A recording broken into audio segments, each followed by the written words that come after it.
Trovadorismo. Idade Média. Antes eu vou falar sobre a estrutura social, que é baseada em 5 pilares: política, economia, sociedade, religião e cultura. A política são as regras pré-estabelecidas. A economia é o sustento dessa sociedade. A sociedade possui as camadas sociais, que é o ponto do quebra-cabeça, ou ponto nessa estrutura. A religião, que é o conjunto das crenças. E, por fim, a cultura, que é a manifestação dessas ideias, ou o costume que você tem.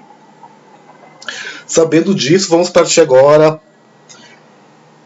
para o trovadorismo, que é o trovadorismo. Essa palavra trovare vem do francês provençal, e quer dizer que tu vai encontrar uma maneira correta de dizer algumas palavras. E é dirigido...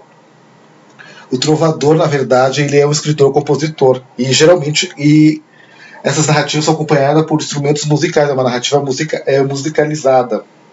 E geralmente ela é produzida dentro dos palácios, só pela nobreza. Por isso que são chamadas de cantigas. É como se for, como agora na atualidade, né? As músicas têm a letra, as pessoas, os músicos, né, produzem as músicas e tem um acompanhamento instrumental e é passado através da oralidade. É a mesma coisa que acontecia na antiguidade. Aí surgiram as cantigas, que são divididas em cantigas líricas e cantigas satíricas, sendo que nas cantigas líricas ela é dividida em duas partes, em cantigas de amor e cantigas de amigo. Então, na cantiga de amor, que é de origem provençal, que tem influência da França, né, o idioma que era falado na França antiga, o eu lírico dessa narrativa é um eu lírico masculino, então é um homem que está escrevendo, porque na verdade eram os homens que eram letrados naquele período, eles escreviam. Então o eu lírico masculino, o sentimento dessa narrativa é de um homem, onde ele vai idealizar a mulher. Vai ter uma vassalagem amorosa, que no caso é um amor cortês, um amor gentil. Eles vão usar geralmente nessas narrativas a expressão minha senhor, no masculino mesmo, né, que quer dizer minha senhora, mas ela é escrito na forma masculina. A coita de amor, que é o sofrimento por amor, porque esse amor ele não vai ser concretizado, porque geralmente a pessoa já tem compromisso, ela é casada, né? Na antiguidade eles usavam muito a questão do amor elegante, né? Existia...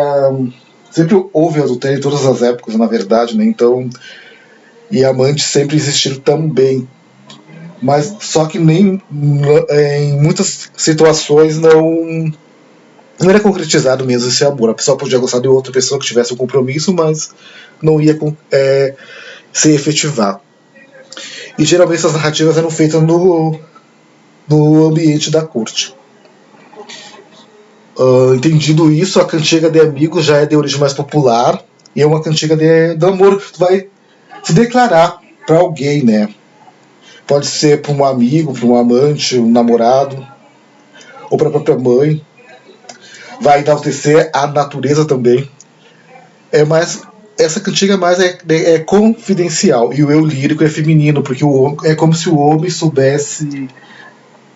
conseguisse entender o interior, o âmago feminino. Então vai ser um homem que vai escrever, mas como se fosse um sentimento mais feminino. A outra cantiga, né, satírica, ela é dividida agora em cantigas de escárnio e cantigas de maldizer. Então a finalidade dessas cantigas é retratar os usos e costumes da época.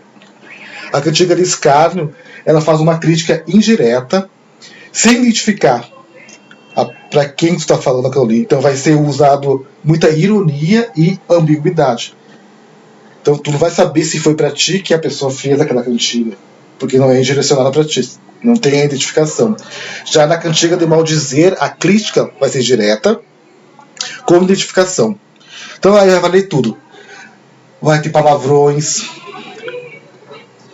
vai apontar as imoralidades, né, sobre aquela pessoa. Se a pessoa é uma adúltera, vai ser dito na cara daquela pessoa se ela é adúltera, se ela está usando da prostituição ou se prostitui. Então é uma narrativa que fala direto com aquela pessoa, dá nome e sobrenome. Também existem os cancioneiros, que é os compêndios, né, de cantigas. Foram mais de 1080 cantigas, sendo que as três mais conhecidas é o Cancioneiro da Ajuda, o Cancioneiro da Vaticana e o Cancioneiro da Biblioteca Nacional. Onde, na verdade, esses cancioneiros onde foram guardadas essas cantigas, né, que nós temos conhecimento hoje em dia. E quem deu origem, né, à primeira cantiga, que deu início ao trovadorismo, né, com a obra Cantiga da Ribeirinha, foi o Paio Soares Taverosa, em 1198. E também o Dom Dinis, que é o rei trovador, principal autor do trovadorismo. Porque essas narrativas eram feitas da corte, né, então o rei Dinis também, o Dom Dinis também, ele produzia essas narrativas. Surgiram também novelas da cavalaria, que é bem interessante porque essas narrativas, né, elas são derivadas de poemas épicos. Vai ter lendas, vai ter causos, e tem uma tradição nessas novelas de cavalaria que é passada oralmente, de geração para geração. Então a gente tem relatos de alguns feitos pelos portugueses, né, por causa dessas novelas de cavalaria. Temos conhecimento que o primeiro império que surgiu na Europa, né, foi o Império Português. Então, nessas narrativas que são prosas, que também nós ficamos conhecendo as aventuras do rei Arthur e seus cavaleiros na Távola Redonda através da literatura inglesa também, né, que eles fizeram alguns romances e enalteceram seus heróis que iam para a guerra e deixavam suas esposas, filhos para trás para desbravar outros limites e conquistar outros espaços. Como eu havia falado, né, os portugueses, né, dominaram os grandes mares, foram os grandes navegadores, né, por isso que eu estou falando, o primeiro império foi o Império Português, talvez o último também foi o Império Português, né, antes das guerras napoleônicas. Napoleão lá botava todo mundo para correr da Europa, querer dominar todos aqueles espaços, né, aí como os portugueses haviam descoberto outros lugares, outros espaços, principalmente o Brasil, né, onde a corte veio para cá em 1808, né, depois que o Napoleão botou eles para correrem.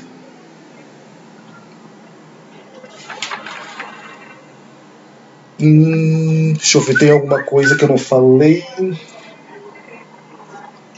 É isso, só um apanhado, pessoal, sobre o trovadorismo.